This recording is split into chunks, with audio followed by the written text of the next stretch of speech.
देखिए बच्चों, मैंने अभी आपको बता दिया कि अनसीन पैसेज ये कैसे होता है, फैक्चुअल पैसेज क्या होता है, डिस्क्रिप्टिव पैसेज क्या होता है। अब चलिए, अब हम लोग सीधा चलते हैं और बना करके देखते हैं अपने इस पैसेज को। ठीक है, तो चलिए हम लोग बना करके देखते हैं। तो चलिए बच्चों, जैसा कि मैंने आपको अपने प्रीवियस वीडियो में बता रखा था कि कैसे हम लोग इस रीडिंग स्किल पे कंट्रोल करते हैं और कम से कम समय में ज़्यादा से ज़्यादा ईजिली हम लोग क्वेश्चंस को अटेम्प्ट करते हैं, सॉल्व करते हैं और मैक्सिमम मार्क्स गेन करते हैं। इसके साथ ही मैंने आपको पहले भी ये बता रखा है कि रीडिंग स्किल में हमारे सामने दो तरीके के अनसीन पैसेज दिए जाते हैं, पहले डिस्पर्सिव पैसेज और दूसरे फैक्चुअल पैसेज। तो चलिए, सबसे पहले ज़्यादा समय बर्बाद न करते हुए, क्योंकि कम समय में हम लोग को बहुत कुछ अभी सीखना है, सबसे पहले हम लोग रीडिंग स्किल के पहले पैसेज के बारे में बात करते हैं। देखिए, इस पैसेज में ये जो भी पैसेज यहाँ पे दिया हुआ है, मैं सबसे पहले इस पैसेज को पूरी तरीके से पढ़ने नहीं जा रहा। जैसा मैंने आपको पहले बता रखा था कि हमें इस बात का ध्यान रखना है कि ये जो भी पैसेज हमारे सामने आते हैं, ये सारे के सारे पैसेज कैसे होते हैं, तो ये सिर्फ हमारे लिए एक हिंट है। और इसे सॉल्व करने के लिए जो सबसे पहले मैंने आपको एक ट्रिक्स बतला रखी थी, वो क्या है कि हमें इसके सबसे पहले क्वेश्चन को पढ़ना है और समझना है और उसी से हमें सेल्फ आंसर निकालना है। तो देखिए, यहाँ पर हमारे सामने एक प्रश्न कहा जा रहा है, why does writer say that mountains inspire awe in human. That means कि writer, why does writer say, आखिर राइटर ऐसा क्यों कहते हैं कि माउंटेन्स इंस्पायर और इन ह्यूमन, कि आखिर ये माउंटेन जो है ये हमारे अंदर किसी तरीके के भय को या किसी तरीके की नई परिकल्पनाओं को क्या करते हैं, इंस्पायर करते हैं। आखिर उनके ऐसा कहने के पीछे का रीज़न क्या है। यहाँ पर हमारे सामने चार ऑप्शन दिए जा रहे हैं। पहला कह रहा है, they present us with opportunities for exciting sports. क्या माउंटेन हमें एक्साइटिंग स्पोर्ट्स के बारे में भी रिप्रेजेंट करते हैं। Second, they evoke the wish in us to masters them, कि कैसे हम लोग उसके ऊपर काबू पा सकते हैं, कैसे हम लोग उस माउंटेन की जो चढ़ाई है जो कि हमारे लिए काफ़ी मुश्किलात से भरी होती है, कैसे हम लोग उसको कन्क्वेयर कर सकते हैं। थर्ड है, they inspire in us depths of velar.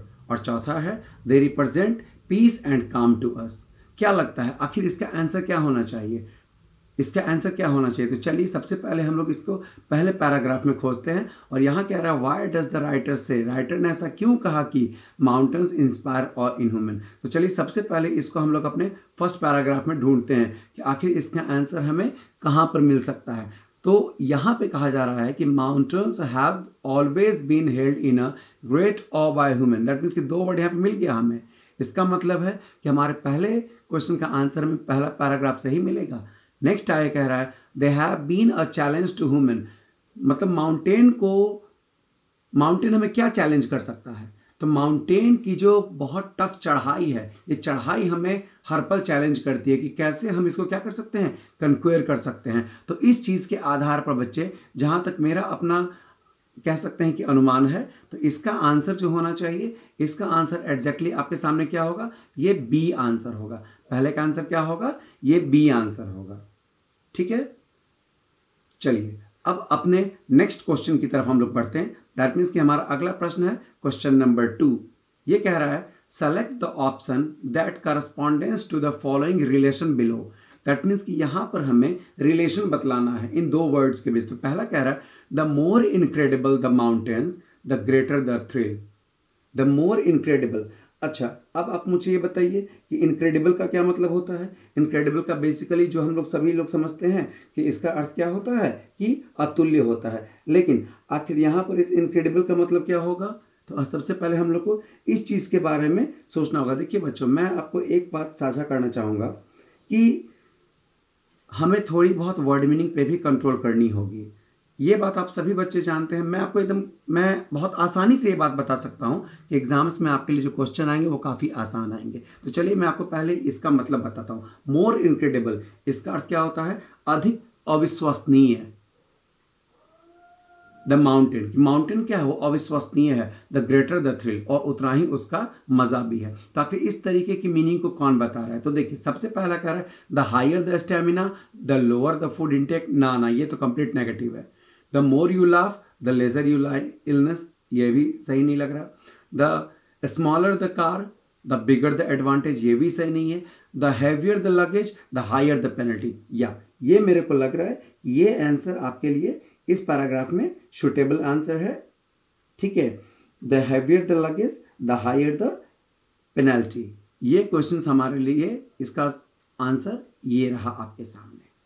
चलिए अब हम लोग इसी से रिलेटेड अपने नेक्स्ट क्वेश्चन को देखते हैं, जो हमारे सामने तीसरा क्वेश्चन है। तीसरा क्वेश्चन हमारे सामने जो आ रहा है बच्चे, ये थर्ड क्वेश्चन हमारे सामने क्या कह रहा है, जरा हम लोग इसके ऊपर ध्यान देते हैं। ये तीसरा क्वेश्चन हमारे सामने कह रहा है क्या कि हमें क्या करना है इस तीसरे क्वेश्चन में। इस तीसरे क्वेश्चन में हमें कह रहा है select the option that displays what the writers projects. Projects, यहाँ प्रोजेक्ट्स का क्या मतलब होता है कि वो क्या दर्शाना चाह रहे हैं, वो क्या बताना चाह रहे हैं इसमें, with reference to the following, कि हमें यहाँ पे क्या करना है कि हमें यहाँ पे एक लाइन उन्होंने कह दिया है और हमें इस लाइन से क्या करना है, इसके मतलब को बतलाना है कि आखिर राइटर जो है वो हमें क्या बतलाना चाह रहे हैं। ठीक है, सिर्फ हमें इसी चीज़ की जानकारी यहाँ से देनी है। तो यहाँ पे कह रहा है क्या कि आखिर so mountains climbing is undoubtedly one of the most popular adventure sports।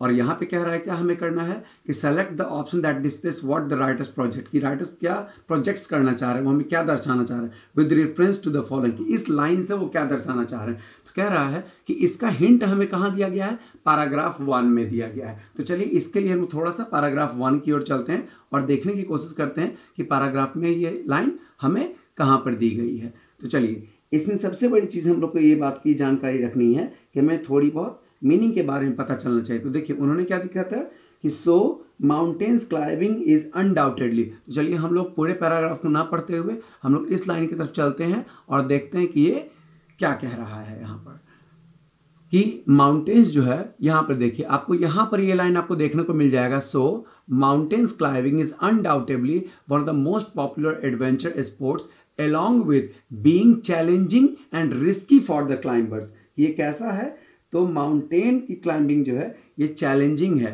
ये कैसा है, तो ये चैलेंजिंग और रिस्की है। किसके लिए है, तो क्लाइंबर के लिए। चलिए बच्चों यहीं पे हमारा आंसर हमारे सामने के लिए मिल गया कि अगर हमें मीनिंग आती है तो इसका आंसर होना चाहिए क्या, डाउट, बिल्कुल नहीं, कॉशन, क्या नहीं, कन्विक्शन इसका आंसर होना चाहिए। क्योंकि कन्विक्शन का मतलब क्या होता है, ऐसी अवधारणाएं हैं, ऐसी अवधारणाएं हैं। इसका आंसर क्या होगा हमारे सामने, कन्विक्शन। अब चलिए इसी के आधार पर हम अपने अगले क्वेश्चन की तरफ बढ़ते हैं, जो क्वेश्चन हमारे सामने चौथा, complete the following with a phrase of paragraph 1। यहां पर देखिए ये जो हमारे सामने आ रहा है, कह रहा है क्या कि हमारे सामने एक पैराग्राफ दे दिया, best experience rather than describe. ठीक है, कि आखिर best experience rather than describe, ये कह complete the following with the phrase from paragraph. आखिर ये पैराग्राफ में हमें दिया गया है, ठीक है ना, paragraph 1 best experience rather than describe. तो चलिए हम लोग इसमें देखते हैं कि आखिर ये कहाँ पर हमारे सामने दिया गया है और हम लोग इसको सॉल्व करने की कोशिश करते हैं। देखिए बच्चों अभी थोड़ी सी वीडियो क्या हो रही है ना, लंबी हो रही है, क्योंकि मैं भी आपको मैं समझा करके मैं बना रहा हूँ। अगर मैं खुद इसे बनाऊंगा तो शायद ये काफ़ी जल्दी हो जाए, और जब आप एक बार सीख जाएंगे तो आप भी बनाएंगे तो ये काफ़ी जल्दी हो जाएगी। तो चलिए हम लोग इसको समझने की कोशिश करते हैं कि आखिर ये फ्रेज का best experience rather than describe. देखिए best experience rather than describe आखिर ये कहाँ पर है, तो हम लोग को इस चीज़ को यहाँ पर समझ लेना होगा कि आखिर इसका मतलब कहाँ पर है। आखिर इस जो पैराग्राफ इन्होंने दिया है आखिर इसका एक्चुअल मतलब कहाँ पर है। तो इसका मतलब जो एक्चुअल मतलब आपके सामने होना चाहिए, इसका hard to put in words. ये जो वर्ड दिया हुआ है ना, ये देखिए, climbing mountains is an experience that hard to put in words. ये जो वर्ड्स का यहाँ पर मतलब दिया है यही इसका अर्थ होगा। दैट मीन्स कि इसका आंसर हम लोग यहाँ पे क्या सेट कर सकते हैं, hard to put in words. देखिए यहाँ पर मैं आपको इसे मैं टाइप करके मैं आपको लिख करके मैं नहीं दिखा सकता, ठीक है। इसको आप लोग कहीं पर अपने तरफ से आप इसका आंसर लिख लें। इसका आंसर क्या होगा, hard to put in words, ठीक है। अब चलिए नेक्स्ट क्वेश्चन हमारे सामने क्या कह रहा है, हम लोग इसके तरफ भी देखते हैं। नेक्स्ट क्वेश्चन, पांचवा क्वेश्चन हमारे सामने कह रहा है द राइटर कंपेयर्स। कंपेयर्स का मतलब हम सभी लोग जानते हैं, दो चीजों के बीच में तुलना करना। Training to penance the line, वो लाइन क्या है, then comes the penance of the rigorous training, ठीक है। देखिए इसमें एक वर्ड हमारे सामने आ रहा है, आखिर इस वर्ड की मीनिंग क्या होती है? जरा सोचिए तो कि आखिर ये जो एक वर्ड है इसकी मीनिंग क्या हो सकती है? पिनेंस। पिनेंस का अर्थ होता है तपस्या।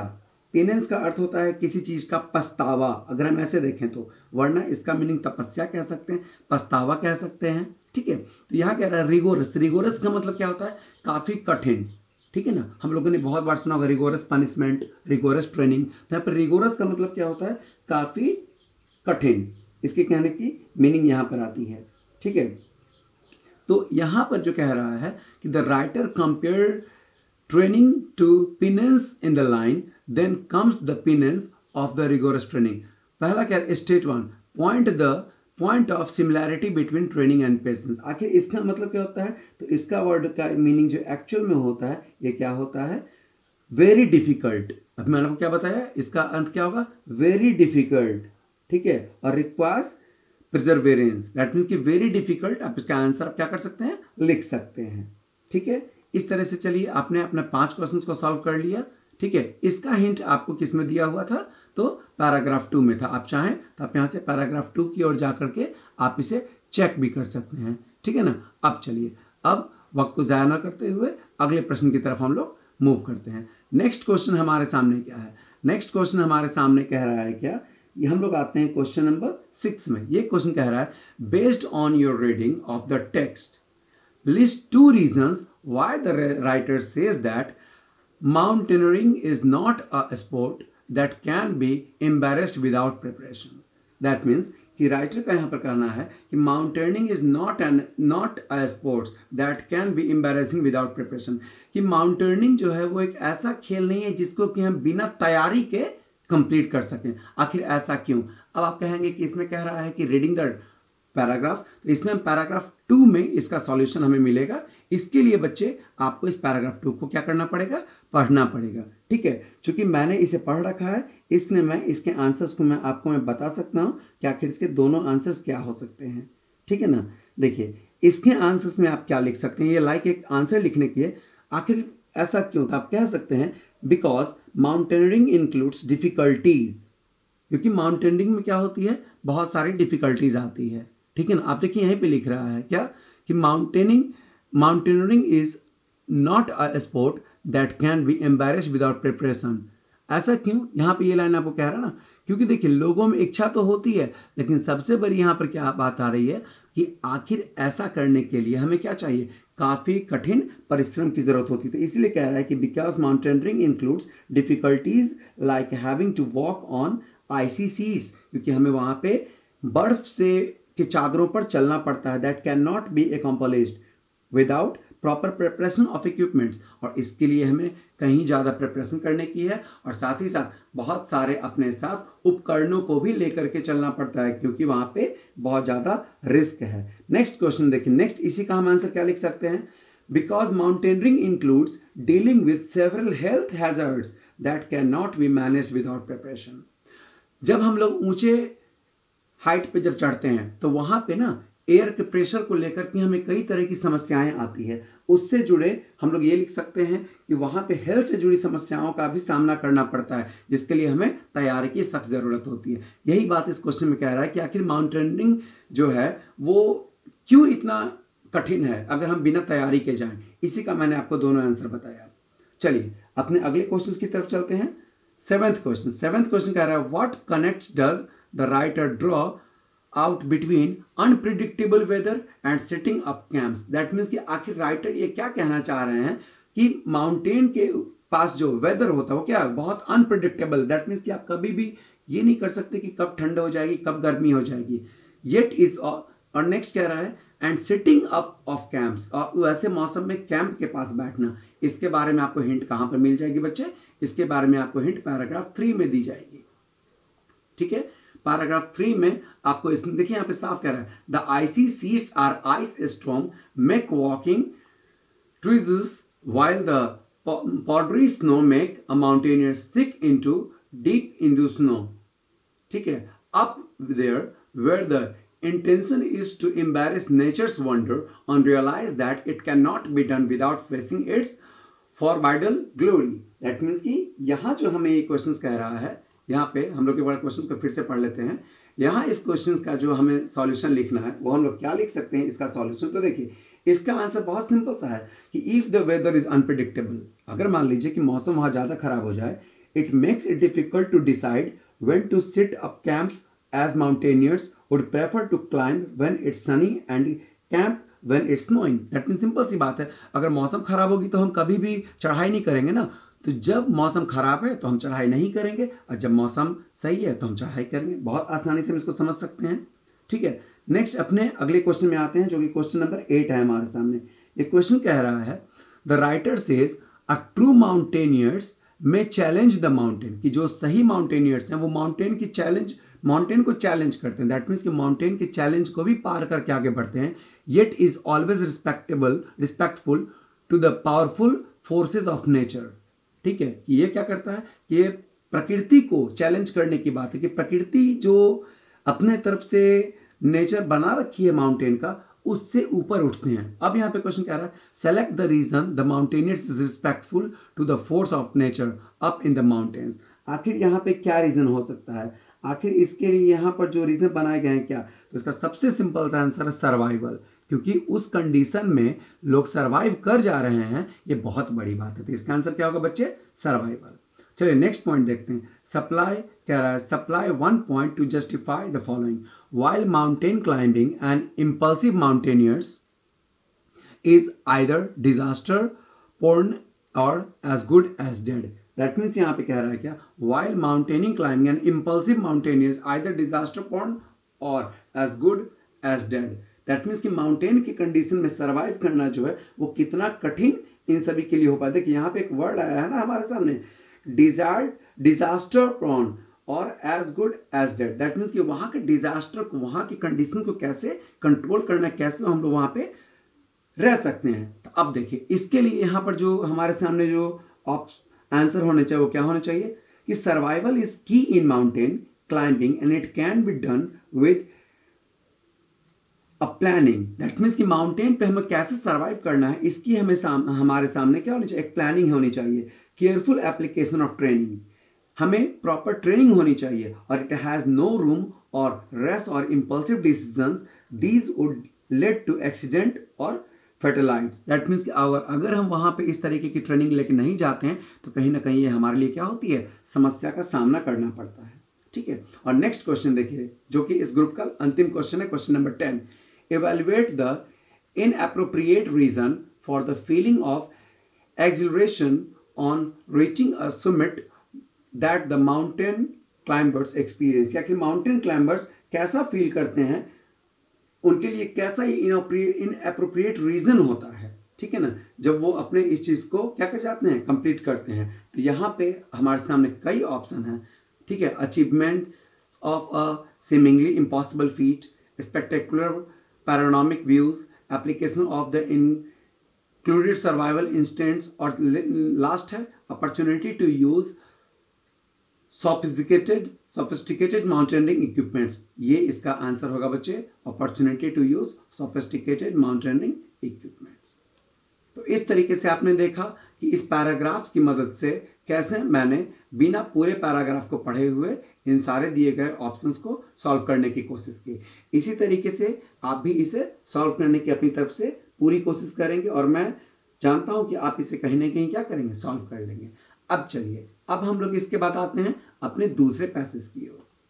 हमारा दूसरा पैसेज कैसा होगा, फैक्चुअल पैसेज होगा। फैक्चुअल पैसेज मैंने आपको पहले ही वीडियो में बता रखा है कि फैक्चुअल पैसेज दैट मीन्स कि इसमें हमें क्या दिया जाता है, एक डाटा दिया जाता है। ठीक है, इस डाटा की मदद से हमें क्या करना पड़ता है, इस पैसेज को सॉल्व करना पड़ता है। अब ये डाटा हमारे सामने कैसा हो सकता है, तो ये डाटा लिखित रूप में भी हो सकते हैं, या ये डाटा अगर एक तरह से कहा जाए तो हमारे सामने जैसे कि मैथमेटिक्स में हम लोग पाई चार्ट वगैरह बनाते हैं, डिफरेंट काइंड्स के ग्राफ बनाते हैं, उस तरीके के भी ये हो सकते हैं। अब मैं आपको बताता हूँ, पहले पैसेज को हम लोगों ने क्या करा, बहुत ज़्यादा डिटेल में नहीं पढ़ा, सिर्फ क्वेश्चंस को पढ़ा और सॉल्यूशन दिया। सेकेंड पैसेज को भी हमें ऐसा ही करना है। सेकेंड पैसेज को भी सॉल्व करने से पहले हमें सबसे पहले क्या करना है कि डाटा को बहुत अच्छी तरह से माइन्यूटली हमें देख लेना है, और उसके बाद उस डाटा से रिलेटेड क्वेश्चंस को हमें सॉल्व करना है। जैसे देखिए यहाँ पे हमारे सामने कुछ क्वेश्चंस आ रहे हैं, और इन क्वेश्चंस को हम लोग क्या करेंगे, एक एक करके हम लोग इसे क्या करेंगे बच्चे, बनाना शुरू करेंगे। तो चलिए हम लोग अब इसको ट्राई करते हैं कि आखिर हम लोग कैसे इस तरीके के क्वेश्चंस को हम लोग बना सकते हैं। ठीक है, देखिए सबसे पहला क्वेश्चन, हम अभी मैंने इसके पैसेज को नहीं पढ़ा, मैं आपके सामने पैसेज के क्वेश्चंस को पढ़ रहा हूं। सबसे पहला क्वेश्चन है, infer one reason for the following based on information in paragraph 1। Paragraph 1 में कुछ इंफॉर्मेशन दिए गए हैं जिसके तहत कि हमें इस क्वेश्चन का, क्वेश्चन क्या है, the rest of tourism in north east of India puzzles tourism officials. इस क्वेश्चन का आंसर ढूंढना है पैराग्राफ 1 में, the rest of tourism in the north east of India, कि नॉर्थ ईस्ट इंडिया में जो टूरिज्म का जो रेट है, दैट मीन्स कि जो टूरिस्ट आते हैं घूमने के लिए उनका जो रेट है, पजल्स टूरिज्म ऑफिसर्स, कि वो ऑफिसर्स को क्या कर रहा है, वहाँ की कंडीशन थोड़ी पजल कर रही है। आखिर इसका क्या रीज़न है, तो चलिए इसके रीज़न को जानने के लिए हम लोग कहाँ चलते हैं, इसके पैराग्राफ 1 में चलते हैं। चलिए पैराग्राफ 1 में चलते हैं और हम लोग इसमें देखने की कोशिश करते हैं कि आखिर इसका आंसर कहाँ पर दिया गया है। देखिए क्वेश्चन जो था कह रहा है, the north east of the India is melting pot of the variegated cultural moieties of people and race and ethnic tapestry of many hues of shades। ठीक है, तो इन सारे में अगर हम लोग को क्वेश्चंस का आंसर ढूंढना हो, ठीक है, तो यहाँ पे एक चीज आपको जानना होगा कि यहाँ पे नेक्स्ट पॉइंट पे हम कह रहे हैं, the new generation of travellers who are money rich and time poor, मतलब उनके पास पैसे बहुत हैं लेकिन समय की क्या है, बहुत कमी है, are increasingly looking for unique experience. A phenomenon is being called the emergence of the experience economy for this new and growing breeds of tourists. The northeast with its variety and uniqueness holds immense attraction। That means कि यहाँ पे इसका जो proper हमारे सामने answer होना चाहिए वो कैसा होना चाहिए, तो इसके आंसर को हम लिख सकते हैं बच्चे। देखिए आंसर ये हिंट है, ये पैराग्राफ क्या है, ये हिंट है, इसमें एग्जैक्ट आंसर आपको कभी नहीं होगा। ये लाइक एन असाइनमेंट है, जैसे असाइनमेंट में क्वेश्चन आते हैं और उस हिंट से हमें लिखना पड़ता है, तो इसको पढ़ने के बाद जैसा मुझे लग रहा है इसका आंसर हम लोग क्या लिख सकते हैं, इसका आंसर लिख सकते हैं कि ऐसा होने का रीजन ये है कि this is so because these states are lesser explored as compare to the rest of the country in spite of having lots to offer. ठीक है, इसका आंसर हम लोग ये लिख सकते हैं। नेक्स्ट क्वेश्चन हमारे सामने जो आ रहा है, इस नेक्स्ट क्वेश्चन को हम लोग देखते हैं। नेक्स्ट क्वेश्चन कह रहा है, select the appropriate option to fill in the blanks. आखिर सही ऑप्शन क्या होना चाहिए, कह रहा है from paragraph 1 we can infer that the dash and dash of the north eastern state did attracting the money rich and time poor tourist. देख लीजिए अभी यहाँ पर अभी हमारे सामने ये वर्ड आ रखा था, ठीक है ना। आखिर इसका सही आंसर क्या होना चाहिए, तो देखते हैं कि इसका सही आंसर क्या है। आखिर इसका सही, हमारे सामने यहाँ पे 5 वर्ड्स दिए गए हैं, डिस्टिंक्टिवनेस, कन्वेंशनलिटी, डाइवर्सिटी, यूनिफॉर्मिटी और मॉडर्निटी। आखिर इसका क्या आंसर होना चाहिए, तो देखिए मेरे हिसाब से इसका आंसर आपको 1 और 3 होना चाहिए। ठीक है, मेरे हिसाब से इसका आंसर 1 और 3 होना चाहिए। जब आप पैराग्राफ देखेंगे तो भी आपको इसकी जानकारी मिल जाएगी। नेक्स्ट कह रहा है, complete the following analogy correctly with the word phrase from paragraph 1। मैं आपको बताता हूं बच्चों कि इस तरीके की चीज को सॉल्व करने के लिए आपको ये वर्ड मीनिंग की जरूरत होगी। थोड़ा वर्ड मीनिंग्स को आप लोग देख करके जाएंगे। नेक्स्ट कह रहा है, aroma, cooking, dash and painting, it's like a puzzle. ये कैसा है, ये इस तरीके के ना एक रीजनिंग की तरीके के ये क्वेश्चंस आपके सामने दिए हुए हैं, ठीक है ना। आखिर देखिए यहाँ पे एक वर्ड कह रहा है एरोमा कुकिंग, दैट मीन्स कि कुकिंग का मतलब क्या होता है, खाना बनाना था, उससे एरोमा, एरोमा मतलब सुगंध, एरोमा का क्या मतलब होता है, सुगंध।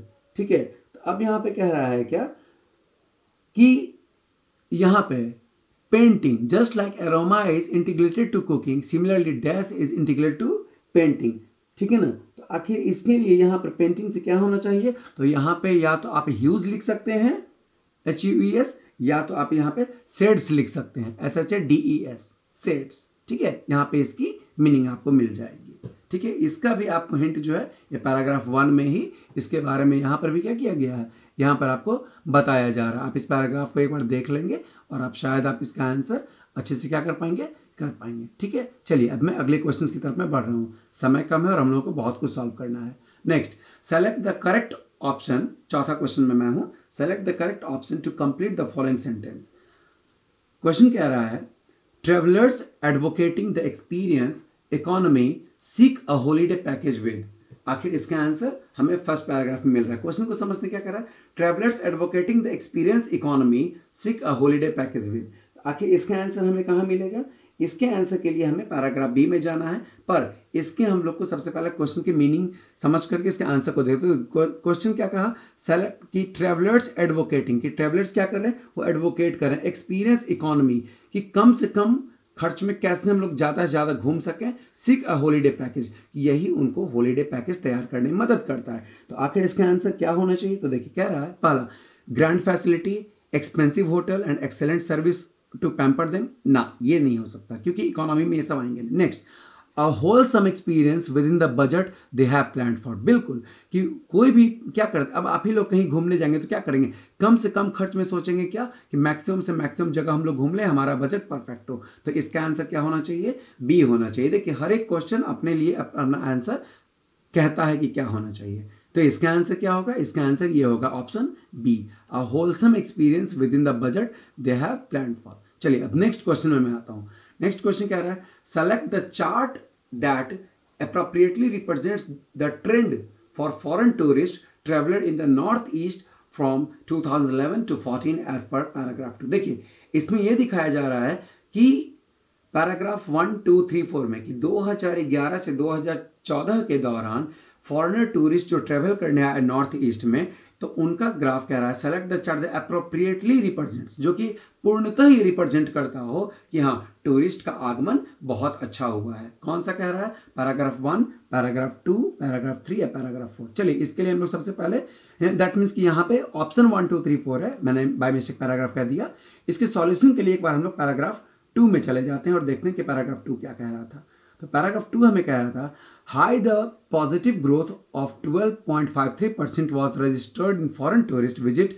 देखिए यहां कह रहा है स्टेट ऑफ इंडिया, देखिए 2011 से ज्यादा 12 में 12.53% वॉज रजिस्टर्ड, ठीक है ना। दैट मीन्स कि यहां पे कितने थे, 12.53 was registered in foreign tourist visit to north east. That means कि 2011-12 में 12.53% टूरिस्ट इंडिया में आए थे। अब देखिए जब यही ड्यूरेशन 2012-13 की बात हुई तो 27.93 हो गई, ठीक है। यही चीज जब 2013-14 हो गई तो 39.77 हो गई। तो आई होप आप लोगों को इसमें अपना ऑप्शन बहुत अच्छे से आपने समझ लिया होगा कि आखिर इसका सबसे बेहतरीन ऑप्शन क्या हो सकता है, ठीक है। तो चलिए इसके बेहतरीन ऑप्शन की तरफ अगर हम लोग बढ़ते हैं, इसका बेहतरीन ऑप्शन जो है वो क्या होना चाहिए इसका, तो चलिए हम लोग देखते हैं। इसका ऑप्शन हमारे सामने क्या है कि 2011 से 2014 ये बीच का जो, दैट मीन्स कि आप यहाँ देख रहे हैं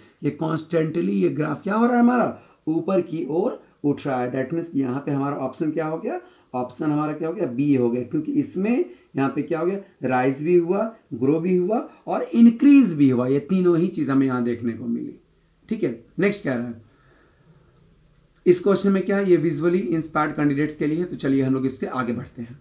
नेक्स्ट क्या रहा है, क्या question number 6, fill in the blanks by selecting the correct option, ठीक है।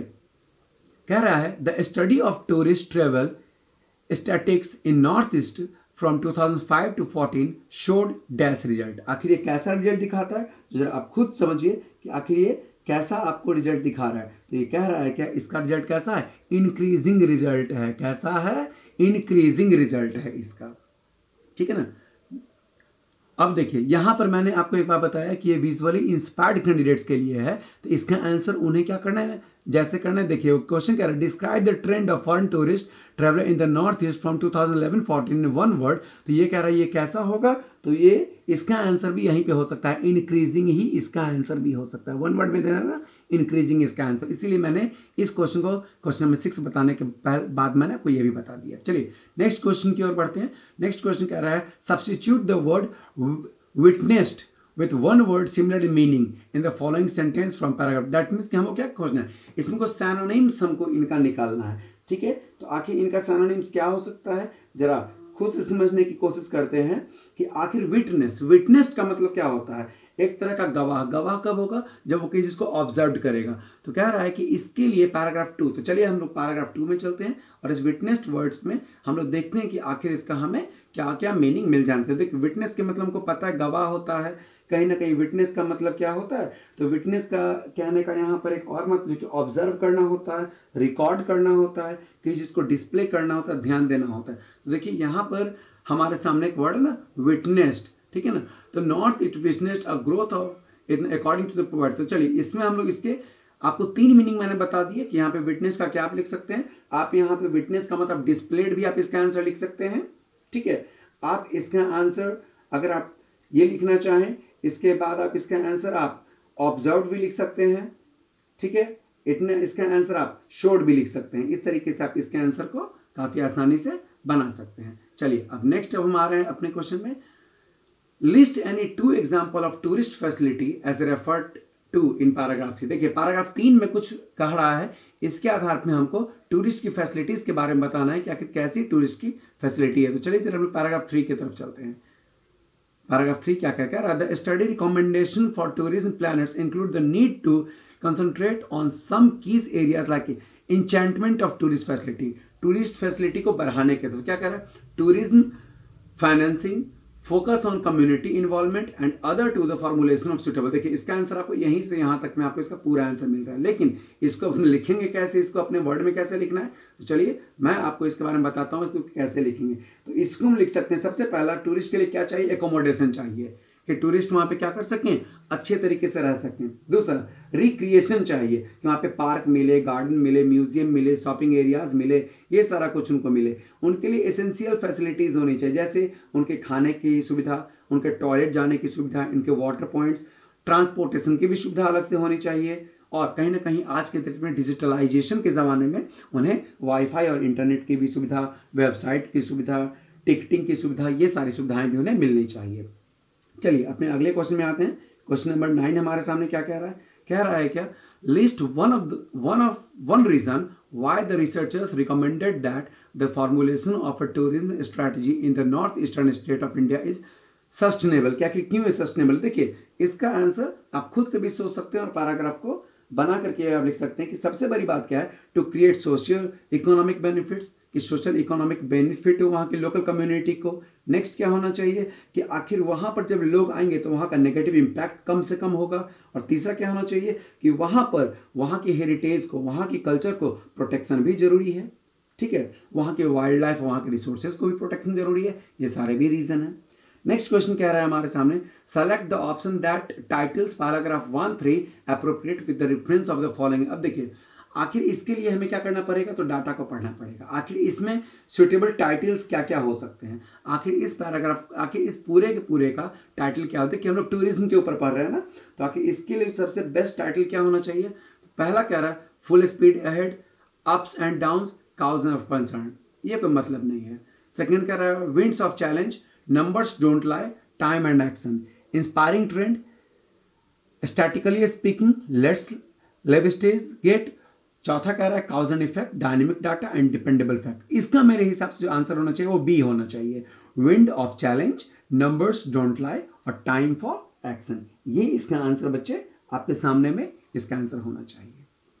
तो ये थे कुछ टिप्स ट्रिक्स, और जिसके जैसा कि मैंने आपको टिप्स ट्रिक्स पहले बता दिया, और लास्ट में मैंने आपको एक राइटिंग सेक्शन को आपको मैंने करके दिखाया। तो आई होप, मैं उम्मीद करता हूं कि आप मेरे द्वारा बताए गए ट्रिक्स को और अपने प्रिपरेशन पे बिलीव रखते हुए आप एग्जाम में कम से कम समय में बहुत अच्छा करेंगे। देखिए बच्चों, आपके एग्जामिनेशन से तो आप सबसे पहले जरूर कोशिश करेंगे कि मैक्सिमम टाइम आप अपने पेपर को सॉल्व करने में दें और काफ़ी कंसर्न रूप से दें।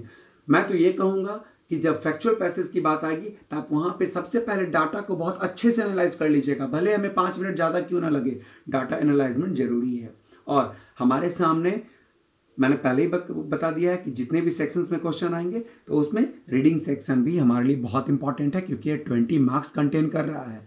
तो हमें इस बात का बहुत अच्छे से ख्याल रखना है और अच्छे से हमें एग्जामिनेशंस को देनी है और अपने सॉल्यूशंस पे ध्यान रखना है, ठीक है। अगली वीडियो में मैं आपको ग्रामर के रिलेटेड बताऊंगा कि आखिर ग्रामेटिकल प्रॉब्लम्स को कैसे सॉल्व करते हैं, और मैं उसे आपके सामने सॉल्व करके भी दिखाऊंगा। तब तक के लिए आप इस वीडियो से अपनी नॉलेज को लेते रहें, हमारे चैनल को लाइक करें, सब्सक्राइब करें और बहुत बहुत बहुत ज़्यादा मात्रा में अपने दोस्तों के साथ शेयर करें, ठीक है। Thank you.